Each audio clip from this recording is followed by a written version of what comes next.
जय हिंद दोस्तों, नमस्कार। आप सभी का स्वागत है मेरे अपने YouTube चैनल पर। दोस्तों, मैं सिंक्रोनस मशीन के आपको 50 क्वेश्चन कराने वाला हूं, जिसमें सारे के सारे नए नए कंसेप्ट पे बेस्ड होंगे और ये आपको आरआरबी जेई एमपी का जो आईटीआई टीओ का है उसमें हेल्प करेगा। साथ में एसएससी जेई का भी टारगेट कर रहे हैं और कुछ एएलपी सीबीटी 2 में भी ये काम आएंगे। ठीक है ना? तो ध्यान से देखिएगा, अच्छे से पूरे वीडियो को बहुत अच्छे से समझिएगा कि कैसे बनाना है। इसमें थ्योरी और न्यूमेरिकल दोनों होने वाले हैं। ठीक है, इसी देरी के वीडियो को स्टार्ट करते हैं। देखिए, लिखा है ये वाला, ये जो पहला क्वेश्चन का है, इसका मैंने शॉर्ट्स भी अभी अपलोड किया हुआ है। अगर आपने बनाया है तो ठीक है, नहीं बनाया है तो अभी मैं इसका पूरा सॉल्यूशन कराऊंगा। देखिए, लिखा है एक पावर स्टेशन में 3 सिंक्रोनस जनरेटर होते हैं, जिसमें x1 दिया हुआ है, x2 दिया हुआ है और x3 दिया हुआ है। और बोल रहा है कि टोटल पावर अगर 800 मेगावाट है ना, तो आवृत्ति मतलब फ्रीक्वेंसी क्या होगी निकालना है। तो अगर जनरेटर हानि रहित है भाई, लॉसलेस है, तो मैंने आपको बताया भी था लॉसलेस होगा तो सारे जनरेटर का जो लोड है वो ऐड हो जाएगा भाई। x1 plus x2 equal to 800 megawatt. ठीक है, ये रहेगा। सभी की वैल्यू रख देंगे। x1 की वैल्यू आएगी 60 माइनस f प्लस x2 की वैल्यू होगी 120 70 माइनस f प्लस x3 की वैल्यू होगी 140 80 माइनस f। इसको मैंने शॉर्ट्स में भी अपलोड किया हुआ है, अगर आपने नहीं देखा है तो देखिएगा। टेबल पूरा याद रखना है बेटा, पूरा 1 से लेकर 20 तक का अच्छे से याद कर लीजिएगा, ये सब जल्दी बनेगा। ठीक है ना?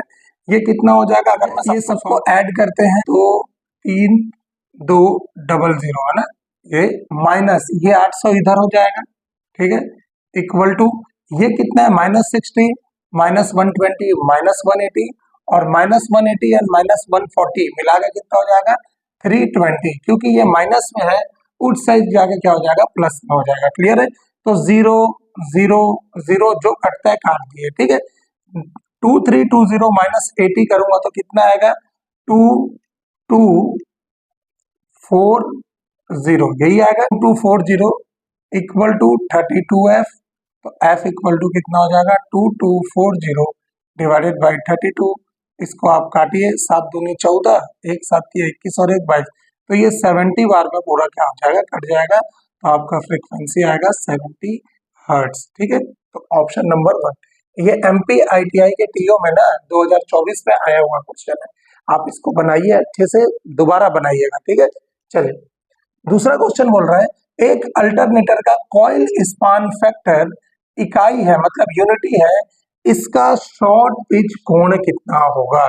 बहुत इंपॉर्टेंट है। आप जो भी बच्चे सोच रहे होंगे कि अरे तो जेई का क्वेश्चन है, टीओ में तो नहीं पूछ सकता, तो बेटा वो बहुत मासूम बच्चे हैं।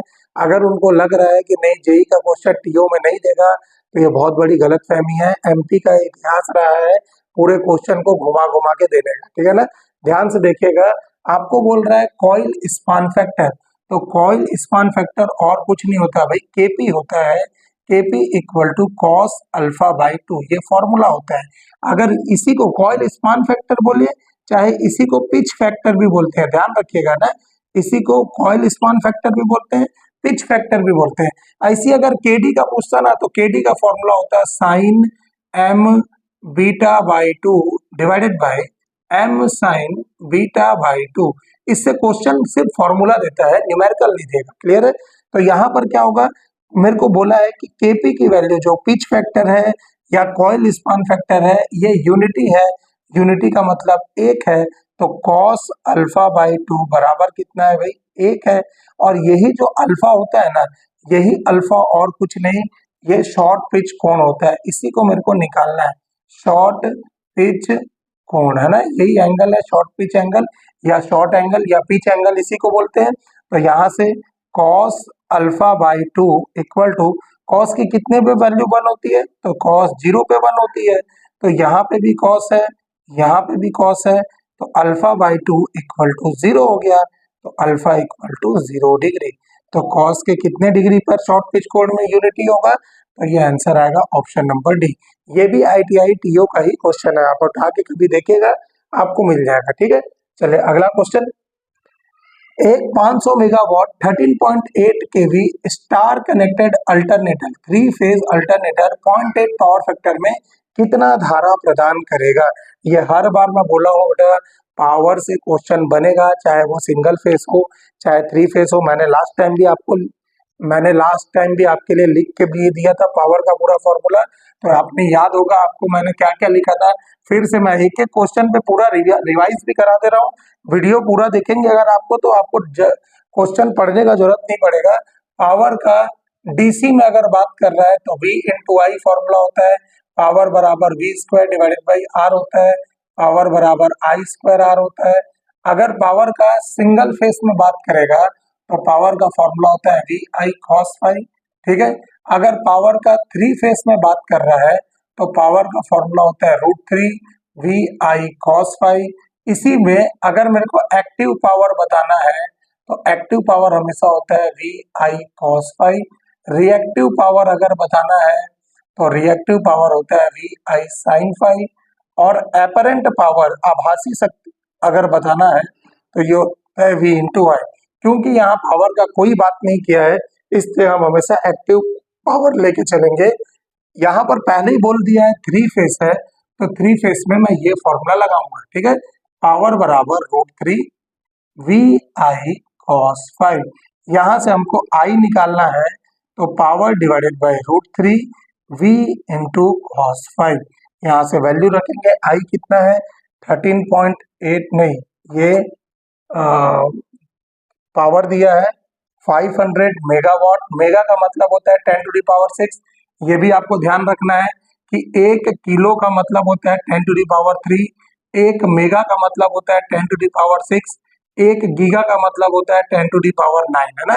इसी टर्म पे 1 सेंटीमीटर बराबर होता है 10⁻2 मीटर, 1 मिलीमीटर का मतलब होता है 10⁻³ मीटर, 1 माइक्रोमीटर का मतलब होता है 10⁻6 मीटर, 1 नैनोमीटर का मतलब होता है 10⁻9 मीटर, और 1 पिकोमीटर का मतलब होता है 10⁻12 मीटर। ये कुछ कन्वर्जन है जो आपको दिमाग में रखने हैं जब भी इलेक्ट्रिकल के न्यूमेरिकल करेंगे। तो यहाँ पर कितना हो जाएगा, divided by √3 into V. V कितना दिया हमारा 13.8 किलो है, तो किलो के लिए लग जाएगा 10⁻3। यहाँ से ये मेगा था तो मेगा के लिए मैंने लगाया 10⁻6, ठीक है। इंटू कॉस फाई कितना दिया है, कॉस फाई दिया है 0.8, तो 0.8 क्लियर है। तो यहाँ से 10⁻3 ये कट जाएगा, बचेगा कितना 10⁻3। आपको इसको सॉल्व करना पड़ेगा बेटा, और कोई तरीका नहीं है। आप जब इसको सॉल्व करेंगे, क्योंकि मैंने सॉल्व किया हुआ है इसलिए इसका डायरेक्ट अप्रोक्स वैल्यू आएगा 26.6 समथिंग कुछ आएगा, तो अप्रोक्स वैल्यू ही आपको निकालना है। तो 26 किलो एम्पियर इसका आंसर होगा। आप बनाइएगा, आपसे बन जाएगा बेटा, कोई बड़ा नहीं है। इसको 2 से काटिए, 3 से काटिए, ये सब याद रखिए बेटा। 1/√2 की वैल्यू कितनी होती है, 1/√3 की वैल्यू कितनी होती है, ये सब याद रखेंगे। जैसे ये 0.77707 होता है, 1/√3 0.577 होता है। ये सब आप याद रखेंगे ना, तो आपको मल्टीप्लाई करने में बहुत आसानी होगा। क्लियर है।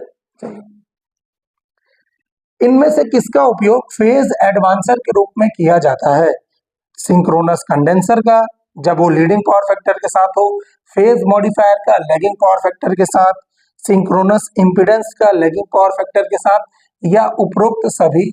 ये पंजाब स्टेट के पावर ट्रांसमिशन में पूछा हुआ है, देखिए 2025 में। क्लियर है। तो इसमें हमेशा देखिए फेज एडवांसर का मतलब होता है जिसमें हम लोग क्या करें, पावर फैक्टर को सुधारे, इंप्रूव करें। पावर फैक्टर को इंप्रूव करने के लिए ये रहता है, तो ये फेज मॉडिफायर भी रहता है और सिंक्रोनस कंडेंसर भी होता है। फेज मॉडिफायर अगर ये लीडिंग रहता ना तो मैं लेता इसको, लेकिन ये लैगिंग है इसलिए गलत हो गया। तो हमारे पास क्या बचेगा, सिंक्रोनस कंडेंसर। ध्यान रखिएगा इसमें, ठीक है। तो option number 1 is your correct answer. Question number 5, कब यह कहा जा सकता है कि जनरेटर का रेगुलेशन अच्छा है। रेगुलेशन का मतलब होता है नियमन, हिंदी में बोलते हैं। तो कब बोलेंगे, जब नो लोड से फुल लोड का अंतर अधिक हो, जब नो लोड से फुल लोड का अंतर कम हो, फुल लोड से नो लोड का अंतर अधिक हो, फुल लोड से नो लोड का अंतर कम हो। तो आपको वोल्टेज रेगुलेशन के बारे में कुछ चीजें मालूम होना चाहिए कि हमेशा जो वोल्टेज रेगुलेशन आता है ना, ये आता है change in no load to full load, change in voltage from no load to full load, no load to full load, ये होता है हमेशा। नो लोड का मतलब है जब आप जनरेटर में कोई सा भी लोड ना लगाए। लोड का मतलब होता है जैसे आसपास हमारे घर पे अगर लोड देखो तो लाइट वगैरह पंखा ये सब लोड होता है, तो यहाँ पर भी जब कोई लोड ना आए तब वोल्टेज कितना आ रहा है, और जब पूरा सिस्टम में सारे लोड कनेक्ट हो जाए तब कितना आ रहा है। दोनों का अंतर जितना मिनिमम होगा, जितना न्यूनतम होगा, उतना मेरा वोल्टेज रेगुलेशन अच्छा होगा। तो इसका आंसर क्या होगा, नो लोड से फुल लोड का अंतर हमेशा क्या होना चाहिए, न्यूनतम होना चाहिए। सॉरी सॉरी, अधिकतम नहीं होगा, न्यूनतम होगा। ये option number B is your correct answer. ठीक है, चलो अगला क्वेश्चन। एक टरबाइन 250 आरपीएम से 50 हर्ट्ज में चल रहा है, पोल की संख्या क्या होगी। ये आरआरबीएनएल जेई में भी पूछा है, और राजस्थान में ही ये सबऑर्डिनेट सिस्टम का भी पेपर होता है उसमें भी दिया हुआ है। तो ये और कुछ नहीं, एक ही formula NS equal to 120 F upon P, जहां पर NS सिंक्रोनस स्पीड है, F फ्रीक्वेंसी है, P है नंबर ऑफ पोल्स। तो हमको P निकालना है, तो यहाँ पे कितना हो जाएगा 120 F अपॉन NS, यही होगा 120 इंटू कितने हर्ट्ज पे काम कर रहा है, 50 हर्ट्ज पे काम कर रहा है, डिवाइडेड बाई स्पीड कितना दिया है 250 आरपीएम दिया है। तो काट दीजिए, 5 एकम 5, 5 हम 25, 5 दूनी 10, ठीक है, और 2 बचा, 5 चौक 20, कितना आ गया 24 पोल मेरा आंसर है। ऑप्शन नंबर कौन सा होगा, option number D is your correct answer. ठीक है, फिर अगला पूछ रहा है डायरेक्ट लोड टेस्ट, ये कब अच्छा होता है। सिंक्रोनस मशीन में हम लोग क्या करते हैं, कुछ टेस्ट भी करते हैं, जैसे कुछ डायरेक्ट टेस्ट होता है, डायरेक्ट टेस्ट होता है, कोई इनडायरेक्ट टेस्ट होगा, open circuit test, short circuit test, ये सब होता है। तो डायरेक्ट टेस्ट हमेशा 5 केवीए से कम के अल्टरनेटर में किया जाता है, ध्यान रखिएगा। 5 केवीए से ज्यादा करना है तो उसके इनडायरेक्ट मेथड होते हैं, जिसमें open circuit test, short circuit test ये सब आता है ना, ये सब रेगुलेशन फाइंड आउट करने के लिए हम लोग यूज करते हैं। तो यहाँ पर क्या होगा, डायरेक्ट लोड टेस्ट कब होगा, 5 केवीए से कम, ये ऑप्शन नंबर ए। ये डायरेक्ट फैक्चुअल है, इससे आपको याद रखना है। फिर बोल रहा है एक 3 फेज सिंक्रोनस मशीन के पास होता है हमेशा क्या होगा, एक स्लिप रिंग, 2 स्लिप रिंग, एक एंड रिंग या 2 एंड रिंग। बहुत इंपॉर्टेंट क्वेश्चन है। तो हमेशा सिंक्रोनस मशीन में हमेशा क्या होगा, स्लिप रिंग होता है, और एक स्लिप रिंग नहीं होगा, कितने होते हैं 2 स्लिप रिंग। इंडक्शन में होता है एंड रिंग, आपने स्क्वायरल केज रोटर देखा होगा, उसमें रोटर का जो लास्ट वाला पेरीफेरी है उसको एंड रिंग से क्या करते हैं, शॉर्ट करते हैं, और स्क्वायरल केज के पेरीफेरी को हमेशा क्या करते हैं, थोड़ा स्लाइड में थोड़ा सा मोड़ के रखते हैं। आपने देखा होगा, मैं डायग्राम भी लगा दे रहा हूँ, आपने ये देखा होगा, हमेशा थोड़ा सा आड़ा रहता है, ये कॉगिंग को कम करता है, ठीक है ना। तो इसलिए यहाँ पर क्या होगा, हमेशा कितना स्लिप रिंग रहेगा, 2 स्लिप रिंग आपके आंसर होंगे। अगला प्रश्न देखते हैं, देखिए सिंक्रोनस मोटर को किसी दूसरे डिवाइस के साथ यांत्रिक रूप से युग्मित किया जाता है, मैग्नेटिक लॉकिंग के पश्चात किस डिवाइस से डिस्कनेक्ट किया जाएगा। तो आपको मालूम होना चाहिए, अगर सिंक्रोनस जनरेटर का पूछेगा कि किस सिद्धांत पर काम करता है, तो आप बताएंगे इलेक्ट्रोमैग्नेटिक इंडक्शन। लेकिन अगर आप सिंक्रोनस मोटर के बारे में बात करेंगे तो सिंक्रोनस मोटर हमेशा मैग्नेटिक लॉकिंग के सिद्धांत पर काम करता है। मैग्नेटिक लॉकिंग का मतलब होता है ये ऐसे 2 मैग्नेट ऐसे आपस में सटाक से चिपकने की जो प्रक्रिया होती है, यही मैग्नेटिक लॉकिंग होता है। तो मैग्नेटिक लॉकिंग के बाद ना हमेशा सिंक्रोनस मोटर को बैटरी, इन्वर्टर, रेक्टिफायर ये सब नहीं, पोनी मोटर के द्वारा या अनदर मोटर के द्वारा क्या करते हैं, उसको डिस्कनेक्ट किया जाता है। ठीक है, ध्यान रखिएगा, यूपीपीसीएल जेई का क्वेश्चन है।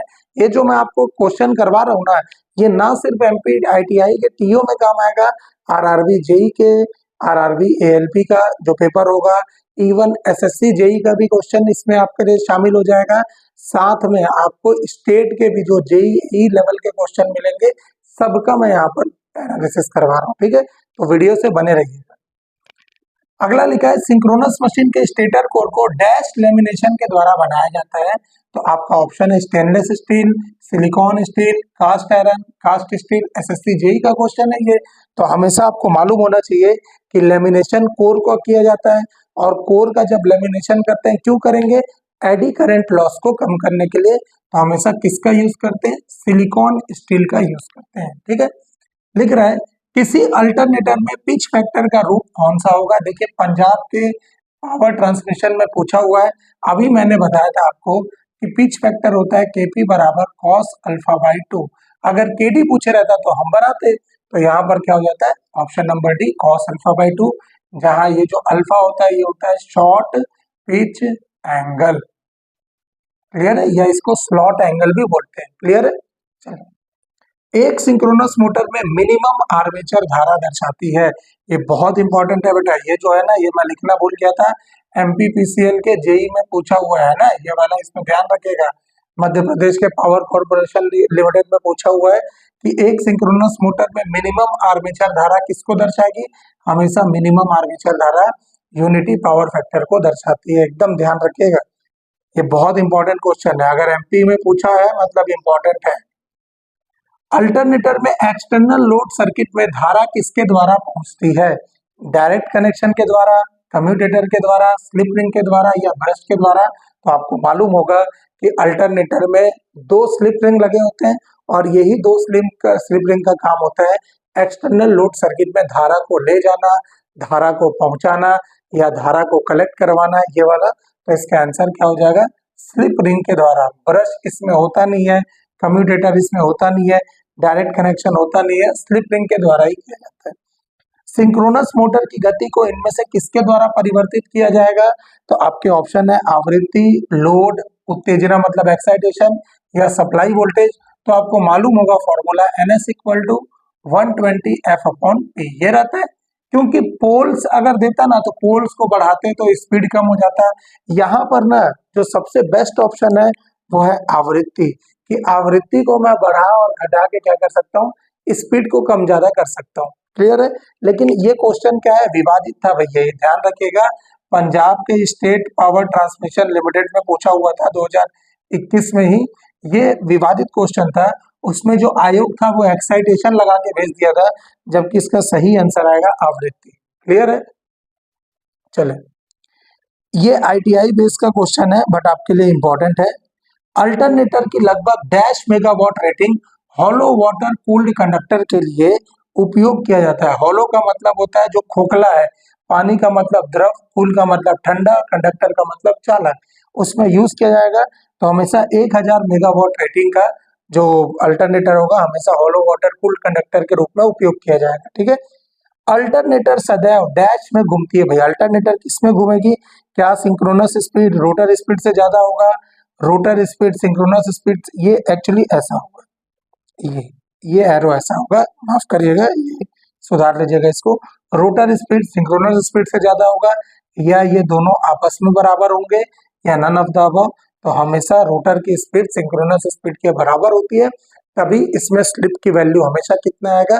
0 आता है। हमेशा सिंक्रोनस मशीन में स्लिप की वैल्यू हमेशा 0 होती है। ठीक है, ध्यान रखिएगा, क्योंकि स्लिप का फॉर्मूला क्या होता है?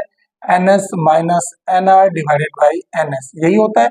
जब ये दोनों आपस में बराबर हो गए तो स्लिप कितना है? 0 आया। क्लियर है,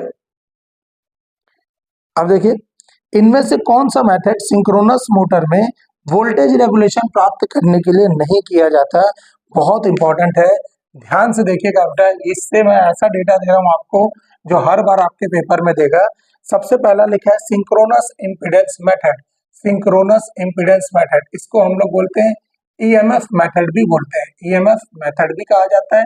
और ये मेथड क्या होता है, ये ध्यान से सुनिएगा, ये मेथड क्या होता है? बहुत ही, इसे एक नाम से और दिया जाता है पेसिमिस्टिक, पेसिमिस्टिक मेथड भी कहा जाता है। ठीक है ना, निराशावादी इसको बोलते हैं हम लोग, निराशावादी विधि। ठीक, दूसरा है MMF मेथड। ठीक है, इसको हम लोग और भी नाम से जानते हैं, एम्पियर टर्न मेथड भी बोलते हैं, एम्पियर टर्न मेथड। और इसको हम लोग ना ऑप्टिमिस्टिक मेथड के नाम से भी करते हैं, ऑप्टिमिस्टिक मेथड के नाम से भी जानते हैं। ठीक है, ऑप्टिमिस्टिक मेथड के नाम से जानते हैं। इसको बोलते हैं आशावादी, आशावादी विधि। क्लियर है, तो इसको याद रखने के लिए आप कर सकते हैं भाई, M है, ये O है, तो मोए मोए करते हैं ना, तो आप इसको याद कर सकते हैं। याद करने का तरीका है बेटा। फिर तीसरा नंबर है पोर्टियर ट्रायंगल मेथड। तो ये पोर्टियर ट्रायंगल मेथड, इसको हम लोग ना बेस्ट मेथड बोलते हैं। ये होता है बेस्ट मेथड, वोल्टेज रेगुलेशन प्राप्त करने का ये बेस्ट मेथड होता है। और चौथा पोलैरिटी मेथड, ऐसा कोई मेथड नहीं होता, तो यही हमारे लिए क्या हो जाएगा? आंसर हो जाएगा। पोलैरिटी टेस्ट होता है जिसको हम लोग यूज करते हैं ट्रांसफार्मर। क्लियर है।